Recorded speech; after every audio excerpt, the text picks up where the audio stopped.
tanteraka kosa indray noho ny fandalovan'ilay rivodoza treza farany teo teto Madagasikara izay namozana ain'olona ary naharavana fananana maro de maro nitondra teny fampahirezana ho an'ny vahoaka izay nalefa no an'ny filoham-pirenena malagasy ny filoham-pirenena la France. Nahatsiaro ny Tsaboina tamin'ny fandalovan'ny rivodoza Chezda la France. Misy ny taratasy izay nalefa ny filoham-pirenena frantsay François Hollande tamin'ny filoham-pirenena malagasy Hery Rajaonarimampianina araka ny fampitam-baovao avy amin'ny masovo frantsay miasa Simono eto amintsika. Nitondra fampiononana ny Tsaboina tamin'ny rivodoza Chezda ny fitondrana frantsay. Ankoatra ny taratasy nalefa tamin'ny filoha malagasy dia nanome vola mitentina 100 tapitrisa ariary ny fanampiana nentin'i la France omena ny Madagasikara amin'ny famonjena ny Tsaboina.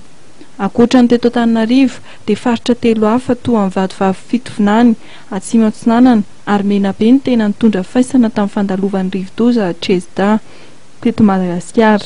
Ny fiakaran'ny rano vokatry ny oran'ny kija no tena nitarika fahavoazana maro tamin'ny fandalovan'ny Chezda.